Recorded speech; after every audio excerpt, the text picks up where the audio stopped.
अल्लाह तबारक व तआला ने हम सब को जो नेमतों से नवाजा है उनमें एक बहुत बड़ी और कीमती नेमत जिंदगी है। ये जिंदगी अल्लाह पाक ने हम सब को जो दिया है ये अल्लाह की एक नेमत है और बड़ी कीमती नेमत है। इस जिंदगी को अल्लाह पाक मुझे और आपको बेमकसद और ऐसे ही नहीं दिया, बल्कि इस जिंदगी को अल्लाह ने मेरे और आपके हाथ में एक मकसद के लिए दिया है। इस मकसद को पूरा करके जो इंसान अपनी जिंदगी को गुजारता है, अल्लाह तबारक व तआला उसके बदले में उसे मौत के बाद की जिंदगी को कामयाब बनाते हैं, मौत के बाद की जिंदगी को खुशहाल बनाते हैं। और जो इस दुनिया की जिंदगी को मकसद से हटकर गुजारता है वो दोनों जहां में नाकाम होता है, खसारे में पड़ता है, नुकसान उठाता है। आप तमाम हज़रात इस बात को अच्छी तरह जानते हैं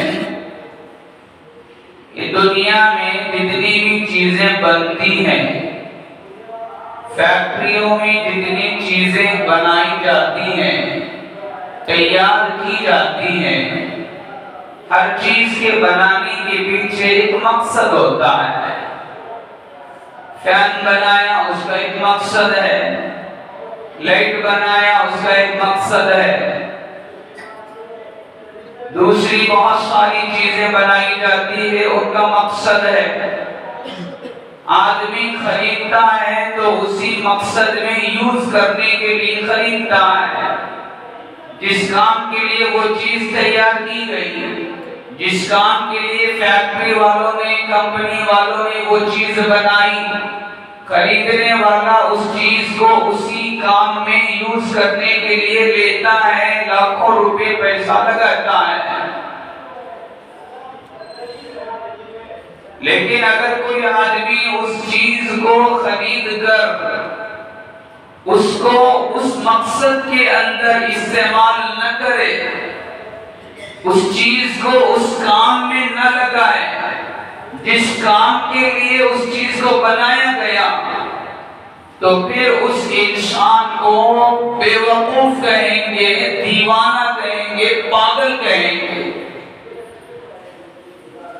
मिसाल के तौर पर दुनिया भर में जूते और चप्पलों की बड़ी बड़ी फैक्ट्रियां हैं, जहां पर जूते बनाए जाते हैं, चप्पल तैयार किए जाते हैं। ये जूते बनाने का मकसद क्या, ये चप्पल बनाने का मकसद क्या, इसको खरीदने का मकसद क्या, किस काम में यूज करने के लिए जूते बनाए जा रहे हैं, किस काम में यूज करने के लिए चप्पल तैयार किए जा रहे हैं।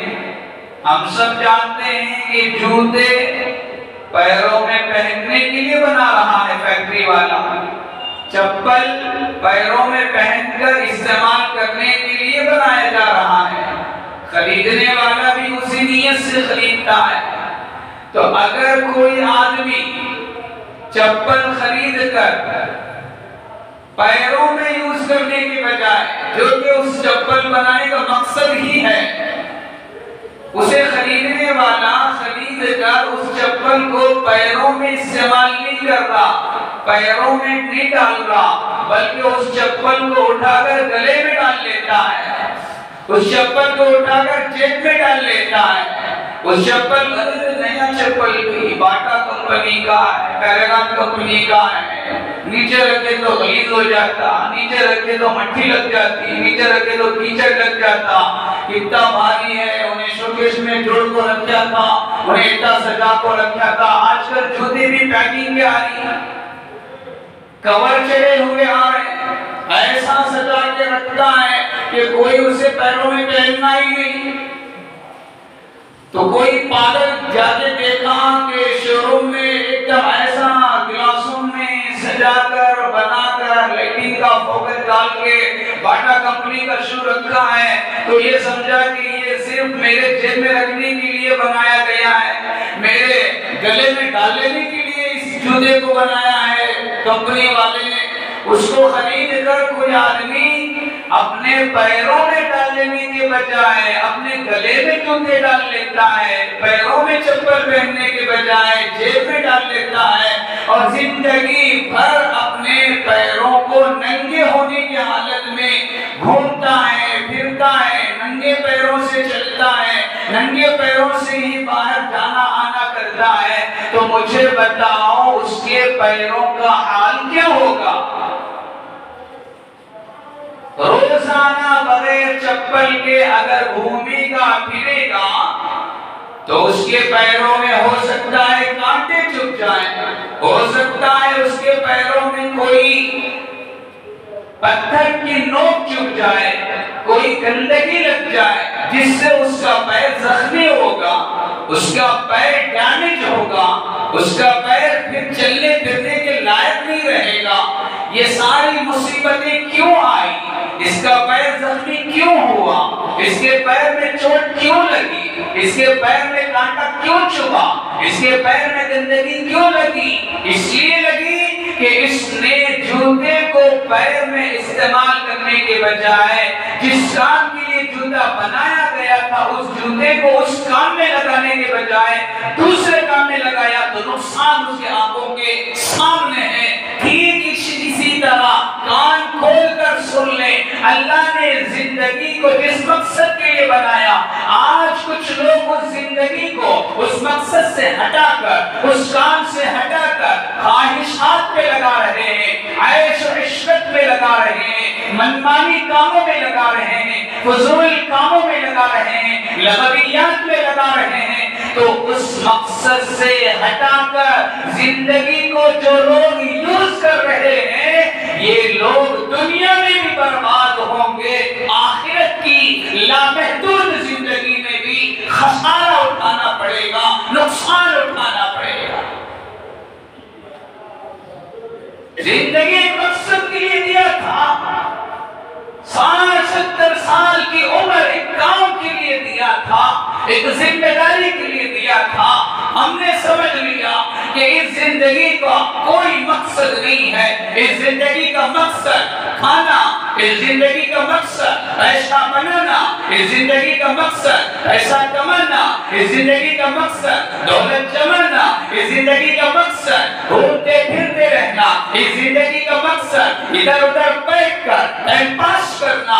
अगर कोई समझता है तो याद रख ले, ये जिंदगी का मकसद नहीं है, खाना जिंदगी का मकसद नहीं, पैसा कमाना जिंदगी का मकसद नहीं, पैसा बनाना जिंदगी का मकसद नहीं, पैसा जमाना जिंदगी का मकसद नहीं। दुनिया में एक मुल्क से दूसरे मुल्क को, एक इलाके से दूसरे इलाके को घूमते फिरते रहना ये जिंदगी का मकसद नहीं है। अब हसिबतुम अन्नमा खलकनाकुम अबसा व अन्नकुम इलैना ला तुरजऊन। क्या तुमने ये समझ रखा है? क्या तुमने दिलों में इस बात को बिठा रखा है? क्या तुमने अपने ख्यालों में इस ख्याल को जमा रखा है कि हमने तुमको ऐसे ही बेकार पैदा कर दिया, बेमकसद पैदा कर दिया? नाना व अन्नकुम इलैना ला तुरजऊन। क्या तुमको हमारे पास मर के लौट के आना नहीं है?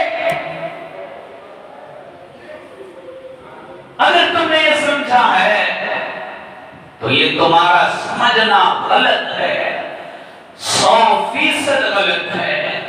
हम बेकार जिंदगी किसी को दिए नहीं है, एक मकसद के लिए दिए, उस मकसद में उस जिंदगी को लगाना ही कामयाब इंसान है।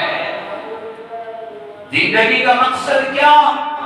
जिंदगी का मकसद इबादत, जिंदगी का मकसद अहकाम इलाही पर अमल करना, जिंदगी का मकसद रब चाही जिंदगी गुजारना, जिंदगी का मकसद मखलूक की खिदमत करना, जिंदगी का मकसद मौत के बाद की जिंदगी को बनाना, जिंदगी का मकसद कब्र को संवारना, जिंदगी का मकसद रब को पहचानना, जिंदगी का मकसद रब के आगे झुककर जिंदगी गुजारना, जिंदगी का मकसद किसी के ताबे हो जाना, अल्लाह के ताबे, अल्लाह के रसूल के ताबे, कुरान की तालीम के ताबे, नबी की तालीम के ताबे अपने आप को हवाले कर देना, अपने आप को सरेंडर कर देना, ये जिंदगी का मकसद है। इस मकसद से हटकर अगर कोई दूसरे कामों में जिंदगी को यूज कर रहा है, सर्फ कर रहा है, लगा रहा है, तो वो ऐसा ही है जैसा जूता खरीदने वाला जूता खरीद कर पैरों में पहनने के बजाय गले में डाल के घूमता है। जैसे दुनिया वाले गले में जूता डालने वाले को बेवकूफ कहेंगे, पागल कहेंगे, नादान कहेंगे, अहमक कहेंगे, ऐसे ही दुनिया की जिंदगी को इबादत से हटकर ऐश में लगाने वाले को, सजदे से हटकर ऐश में लगाने वाले को, बंदगी से हटकर ऐश में लगाने वाले को, अल्लाह की रज़ामंदी से हटकर अल्लाह की नाराजगी के कामों में खर्च करने वाले को अल्लाह और अल्लाह के रसूल अहमक कहेंगे, नालायक कहेंगे, बेवकूफ कहेंगे, दुनिया में ना सही मरने के बाद कहेंगे। ये मेरे भाइयों, ये जिंदगी को कीमती बनाना है। जिंदगी नाम है वक्त का, जिंदगी किसी अलग चीज का नाम नहीं है। जिंदगी नाम है वक्त का, वक्त गया जिंदगी गई। जिंदगी बनती कैसी है, जिंदगी कैसे बनती है? वक्त से, सेकंड से मिनट, मिनट से घंटा, घंटा से दिन, दिन से हफ्ते, हफ्ते से महीने, महीने से साल, साल से जिंदगी है। लम्हा काटा बेकार कामों में तो जिंदगी हमने घटा दिया बेकार कामों में। एक घंटा बेकार काम में इस्तेमाल किया तो हमारी जिंदगी का एक घंटा हमने बेकार लगा दिया। एक दिन अगर बेकार इस्तेमाल किया तो हमारी जिंदगी का एक दिन वेस्ट और बर्बाद कर दिया।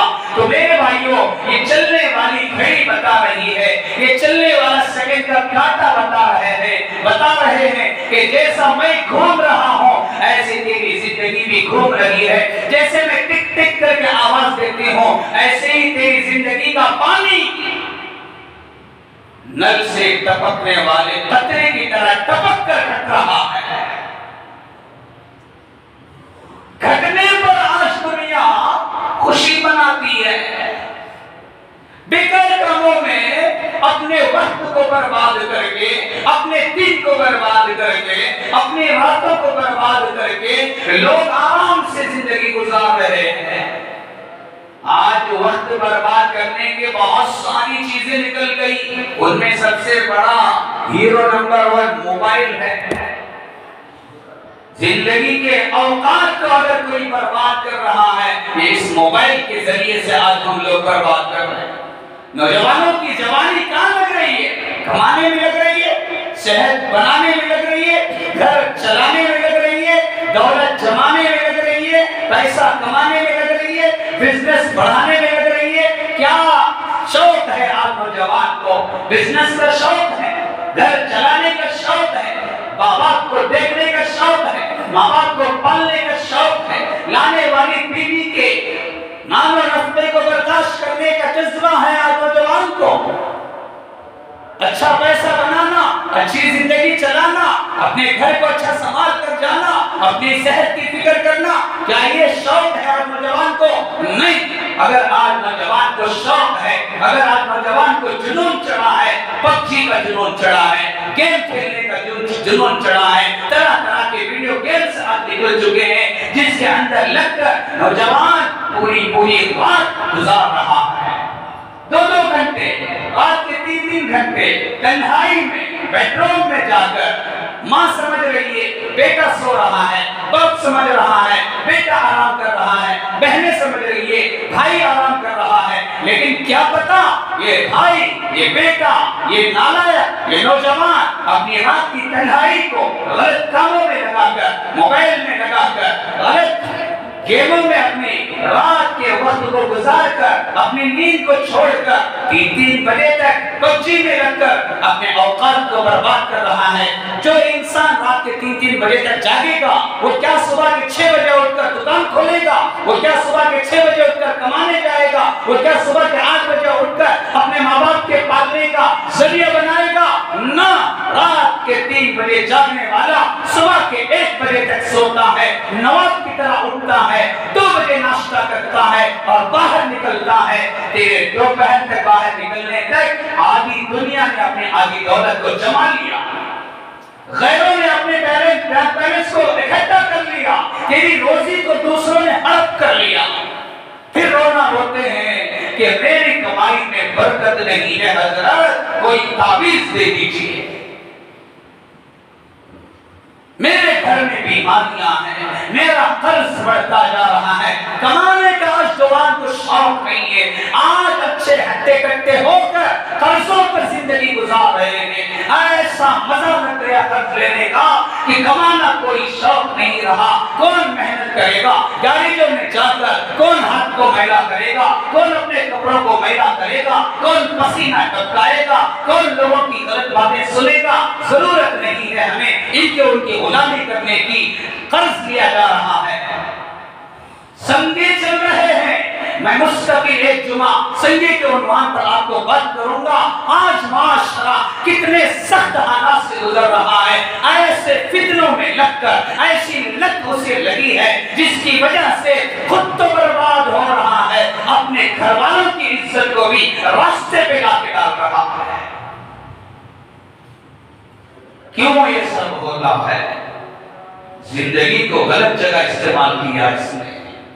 रात अल्लाह ने सोने के लिए बनाई थी, इसने रात को मोबाइल के लिए लगा दिया, मोबाइल इस्तेमाल करने में लगा लिया, तो अब दिन का अक्सर हिस्सा इसका सोने में गुजरता है। न कमाना, न जमाना, न माँ बाप की खिदमत करना, न बीवी बच्चों की देखभाल करना, कोई काम कर नहीं रहा। मेरे भाई, ये वक्त ही हमारी जिंदगी है, और एक मोमिन होकर, एक मुसलमान होकर, एक अल्लाह को मानने वाला होकर, एक नबी का कलिमा पढ़ने वाला होकर, एक कुरान पर ईमान रखने वाला होकर, एक जन्नत पर यकीन रखने वाला होकर, एक जहन्नम पर यकीन रखने वाला होकर, एक मुसलमान और एक मोमिन की शान नहीं है कि वो अपनी जिंदगी को बेकार कामों में लगाए। कुरान ने इसका जिक्र किया है, क़द अफ़लहल मुमिनून अल्लज़ीना हुम फ़ी सलातिहिम खाशिऊन वल्लज़ीना हुम अनिल लग़्वी मुअरिदून। कामयाब हो गए वो मोमिन, पास हो गए वो मोमिन जिन्होंने अपनी नमाजों में खुशू खुशू का एहतिमाम किया। और उसके बाद क्या कहा? वल्लज़ीना हुम अनिल लग़्वी मुअरिदून। जो मोमिन फजूल कामों से अपने आप को बचाते हैं, फजूल हरकतों से अपने आप को बचाते हैं, ऐसा काम जिसके करने से ना दुनिया का फायदा ना दीन का फायदा, ऐसा काम करना जिससे ना दुनिया की भलाई है ना आखिरत की भलाई है, ऐसे बेकार कामों में जाने से मोमिन अपने आप को बचाता है। ये कुरान का जिक्र है, ये कुरान की बात है। तो मोमिन होकर बेकार कामों में नहीं लगता। लेकिन आज लग रहा है। क्यों लग रहा है?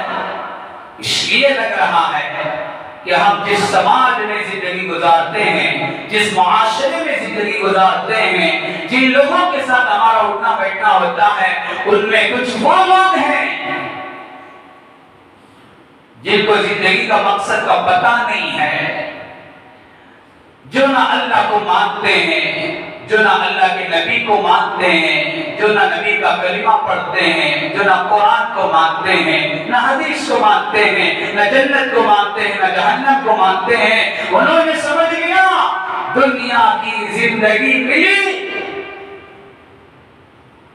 मनमानी कामों में लगाने के लिए, दुनिया की जिंदगी मिली ख्वाहिशात पे लगाने के लिए, और दुनिया की जिंदगी का मकसद उन्होंने खाना समझ लिया। अच्छा खाना उनकी दुनिया की जिंदगी का मकसद है, अच्छा कमाना, अच्छा घर बनाना, अच्छी कार खरीदना, अच्छे ऐश और इशरत के सामान में रहकर जिंदगी गुजारना उनके नजदीक दुनिया की जिंदगी का मकसद है। इसके अलावा उनके ज़हन में कुछ नहीं है। ये लोग क्या करते हैं? साल के घटने पर न्यू ईयर का जश्न मनाते हैं। ये वो लोग हैं जिन्होंने जिंदगी का मकसद नहीं पहचाना।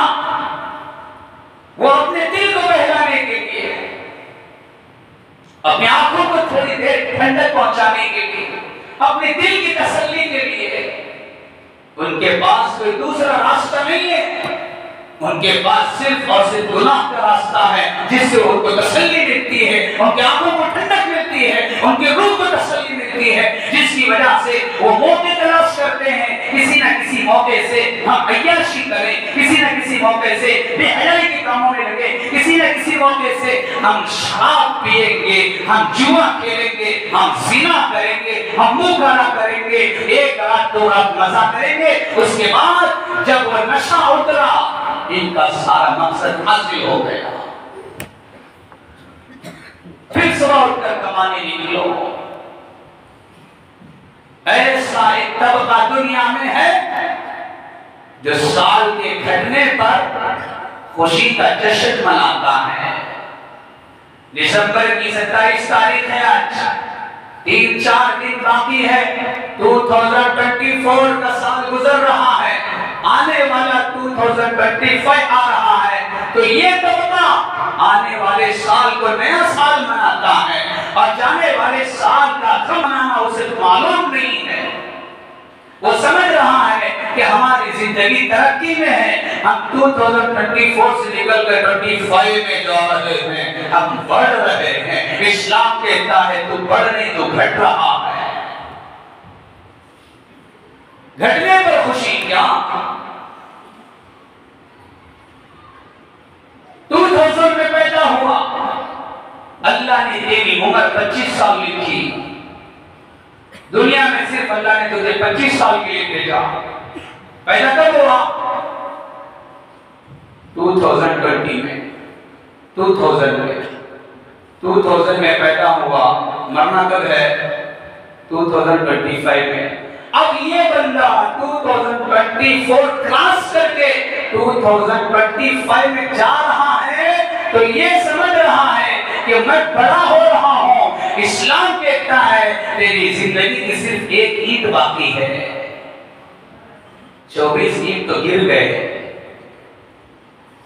तू तो मौत के करीब है, तू तो कब्र के बेड़े के करीब है, तो आखिरत के करीब है, तो जहन्नम के करीब है। जो बचा है कम से कम उसे तो संभाल ले। क्या होता है न्यू ईयर के जश्न में, क्या होता है जनवरी 1 तारीख के आने पर, सब जानते हैं। दिसंबर की 31 नाइट को रात के 12 बजे का इंतजार किया जाता है। आने वाले साल के जश्न के लिए जगह जगह प्रोग्राम तय किए जाते हैं,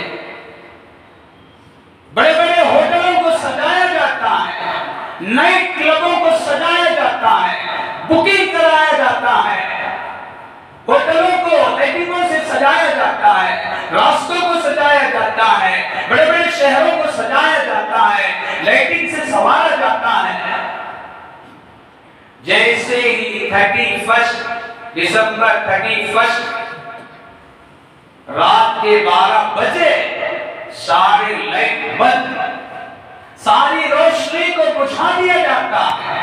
फिर उस जगह पर, उस मौके पर जो लड़का जो लड़की का हाथ पकड़ ले, उसके साथ वो वक्त गुजारता है, अपनी ख्वाहिश को पूरा करता है, और इस न्यू ईयर के लिए कई नाइट क्लब बुक हो चुके हैं, वो उस नाइट को उसी नाइट क्लब में जाकर गुजारेंगे। और नाइट क्लब में जाने के लिए, इंटर होने के लिए वहां शर्त है कि नौजवान लड़का ही आएगा, नौजवान लड़की ही आएंगे, बड़े लोगों को इसकी इजाजत नहीं है। तो इसके चक्कर में कई स्कूल में, कॉलेजों में पढ़ने वाले नौजवान अपने गर्लफ्रेंड को साथ में लेकर वहां जाते हैं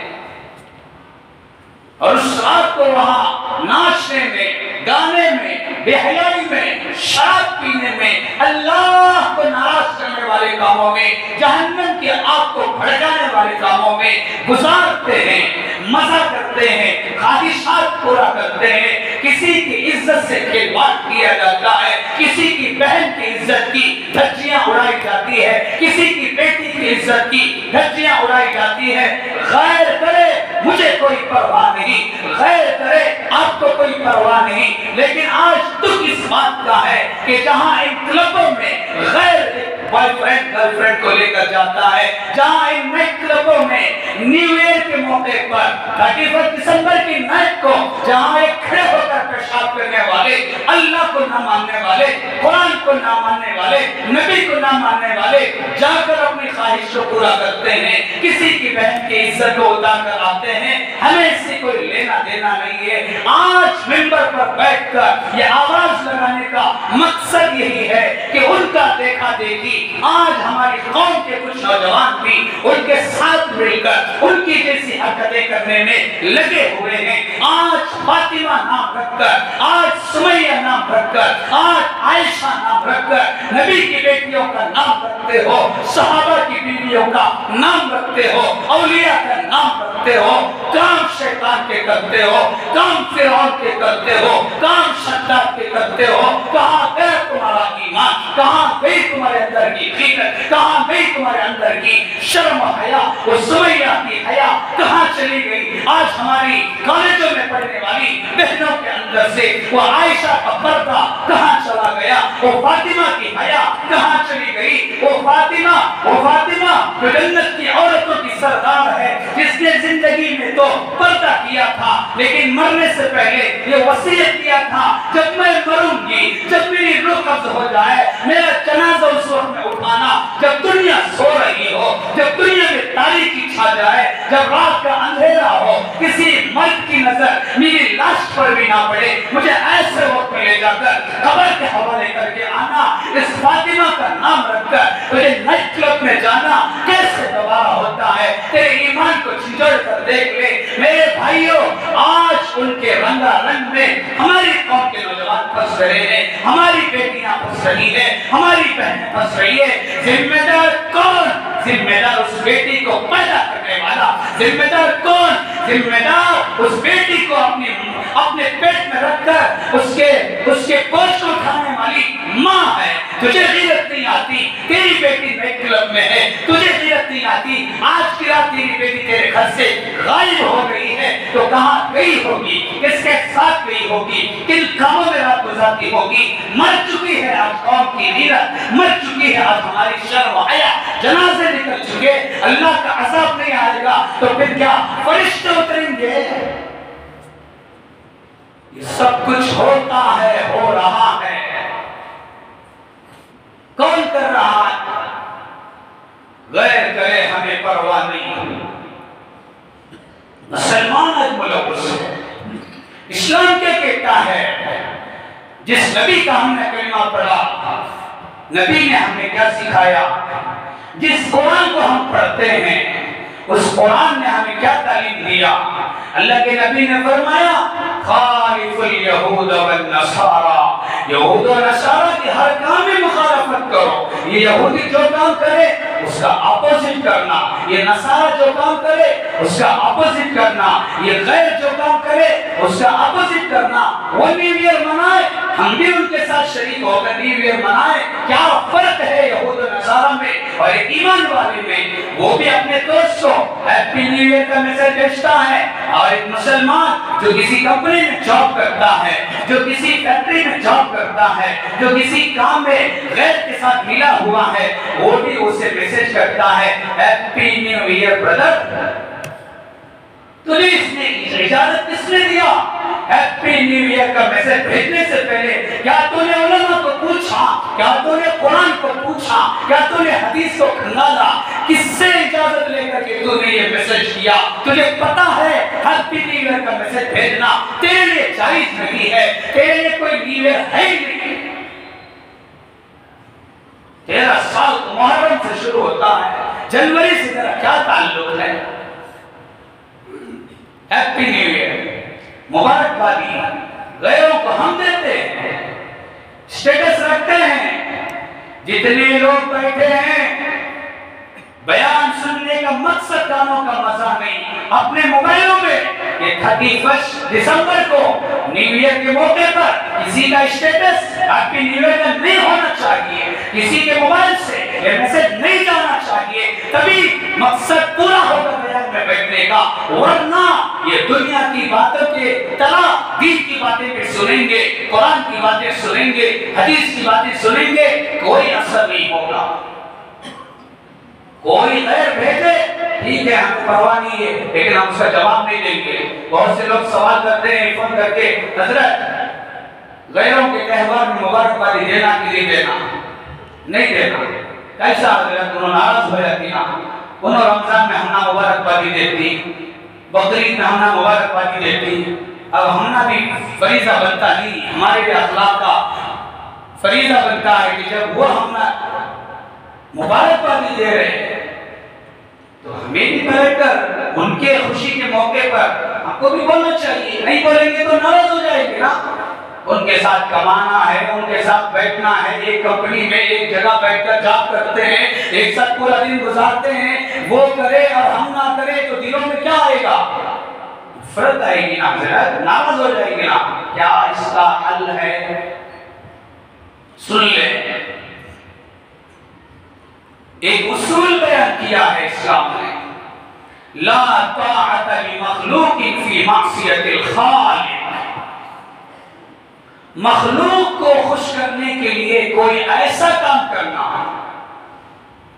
दोस्त को खुश करने के लिए, यहां तक के मां को खुश करने के लिए, बाप को खुश करने के लिए, कोई भी हो मखलूक, चाहे दोस्त हो, पड़ोसी हो, हमारा मैनेजर हो, हमारा कंपनी का ओनर हो, हमारी माँ हो, उसको खुश करने के लिए कोई ऐसा काम करना जिस काम के करने से अल्लाह नाराज होता है।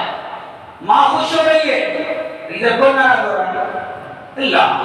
बाप खुश हो रहा है, इधर अल्लाह नाराज। दोस्त खुश हो रहा है, इधर अल्लाह नाराज। मैनेजर खुश हो रहा है, इधर अल्लाह नाराज। जहां टकराव हो जाए, एक खुश तो इधर नाराज, ऐसा काम करने की इजाजत नहीं। दादी जान बोल रहे, दादी को नहीं आती सहरा पहनता, सहरा पहनता, पहने तो हाथ को मेरे अम्मा। सहरा पहनने से दादी तो खुश, मगर दादी का रब नाराज। फैसला करो कि किसे राजी करना, किसे नाराज करना। बहुत से गलियों में रिवाज है, ईदों के मौके पर बड़े छोटों से अपना पैर पड़वाते हैं, झुककर छोटे जाकर उनका पैर छूते हैं, खुश हो के हो। नहीं छुए तो नाराज, तू छुएगा तेरे बड़े राजी, बड़े के बड़े नाराज। जहां ये टकराव हो वहां याद रख लेना कि हमें ऐसे दुनिया वालों को खुश करने का कोई काम नहीं कर सकते। हमारी सबसे बड़ी खुशी रब की खुशी है। रब की खुशी के लिए पूरी दुनिया नाराज हो जाए, कोई परवाह नहीं, जूते की नोक पे रख के उड़ाएंगे। इसलिए छोड़ दो, दोस्त नाराज हो जाता नाराज, मैनेजर नाराज होता नाराज, कहां भी किसी निकाल दे। बहुत से बेगैरत ऐसे हैं कंपनियों में काम करने वाले नौजवान पढ़े लिखे, जिनके मैनेजर ने कहा कि कंपनी में ड्यूटी करना है तो दाढ़ी मुंडा के आना पड़ेगा, दूसरे दिन दाढ़ी मुंडा हो जा रहा। तेरी दाढ़ी मुंडाने से तेरी जॉब तो मिल गई, तेरा मैनेजर तो खुश हुआ, लेकिन तेरे नबी और तेरे अल्लाह को नाराज तो नहीं किया। ऐसी रोजी से पेट तो भर सकता है, पेट के साथ साथ जहन्नम की आग भी भर रहा है। लात मारना पड़ेगा ऐसी नौकरी को, जिस नौकरी से रब नाराज हो जाए, मुस्तफा नाराज हो जाए। इसलिए मेरे भाइयों, हैप्पी न्यू ईयर के मौके पर गैर जो करें हमको उससे कोई वास्ता नहीं, लेकिन हम में से किसी को इस काम में शरीक होने की इजाजत नहीं है, हिस्सा लेने की इजाजत नहीं है, खुशी मनाने की इजाजत नहीं है। ये जो लोग जिंदगी का मकसद नहीं पहचाने, इनका अंजाम क्या पता है? कुरान कहता है वलो तरा इल मुजरिमूना नाकिसु रुऊसिहिम इंदा रब्बिहिम, तुम देखोगे इन मुजरिमों को जो जिंदगी का मकसद भूलकर ऐश में, इशरत में, फहाशी में, हुरियमी में, ख्वाहिशात में जिंदगी गुजारकर रब को नाराज करके मरने के बाद जब हशर में जाएंगे, तुम देखोगे इनको नाकिसु रुऊसिहिम इंदा रब्बिहिम, ये अपने रब के सामने अपने सरों को झुकाए खड़े होंगे, इस तरह झुकाए खड़े होंगे और क्या कहेंगे ये लोग? रब्बना अबसरना व समिअना फरजिअना नअमल सालिहन इन्ना मूकिनून। ये वो उस दिन जाके कहेंगे, ऐ परवरदिगार, अरे हमारे रब, अबसरना, हमने हमारे आंखों से आज सब कुछ पिक्चर देख लिया। नमाजियों को तुम क्या दे रहे हो? सजदे वालों को तुम क्या दे रहे हो? दाढ़ी वालों को तुम क्या दे रहे हो? दीन पर अमल करके आने वालों को तुम क्या दे रहे हो? हम ये सब नजारा देख रहे हैं। नमाज छोड़ने वालों को जहन्नम में क्या अजाब हो रहा है। अब सरना, हमने हमारी आंखों से सामने देख लिया, वो समिअना, हमने हमारे कानों से आज सुन लिया। एक रिक्वेस्ट है, क्या? फरजिअना, हमको जरा वापस भेज दो दुनिया में। क्यों भेजना? नअमल सालिहा, हम नेक काम करके आएंगे, तेरी ताबेदारी करके आएंगे, तेरी खुशी के काम करके आएंगे, अच्छे कामों में जिंदगी गुजारेंगे। क्यों ये बात कहेंगे मुजरिम? इन्ना मूकिनून, इसलिए कि आज हमको यकीन हो गया। क्या हो गया? क्या हो गया? यकीन वहां हो रहा, वहां का यकीन बनाना फायदे की चीज नहीं, यकीन बनाने की जगह दुनिया। फिरऔन को भी जब मूसा का पीछा करते हुए समंदर में डुबाया जा रहा था और इस्राएल आकर उनके मुंह में जब मिट्टी डालने लगे, मौत के फरिश्ते को सामने देखकर कहा, आमन्ना बिरब्बि मूसा, मैं मूसा के रब पर ईमान लाता हूं। अल्लाह ने कहा, आल आना, अब वक्त आया मूसा के रब पर ईमान लाने का। जिंदगी भर अपने आप को रब कहने का दावा करता था, अब क्यों कह रहा? यकीन अब हुआ है। वहां जाके यकीन होने से अच्छा है यहां यकीन पैदा कर लो। नमाज पर मिलेगा, सजदे पर मिलेगा, मस्जिद आबाद करने पर अल्लाह देगा, जन्नत देगा। दुलमुल के ख्यालात में खोकर जिंदगी गुजारने वाले आज मस्जिदों के सामने से गुजरते हैं, अंदर कदम नहीं रखते। क्यों साहब? मिलता की नहीं गिर रहे। जबानी पूरा पूरा डिलीट करो, पूरा कंफर्म पैदा करो कि नमाज पर 100% मिलेगा। ये मेरे नबी का वादा है, मेरे रब का वादा है। इसलिए मेरे भाइयों, साल आएंगे जाएंगे, इससे हमारा कोई लेना देना नहीं है। देना लेना तो हमारी जिंदगी के बनाने बिगाड़ने से है। हमको देखना पड़ेगा कि गुजरने वाला ये 2024 हमने कैसे गुजारा, आने वाले साल को हमें कैसे गुजारना है, इसकी हमें हिम्मत करना, अज़ाइम करना, नेक इरादे करके लेकर जाना। अल्लाह पाक से दुआ, अल्लाह हम सबको कहने सुनने से ज्यादा अमल की तौफीक अता फरमाए। आमीन व मा अलैना इल्लल बलाग।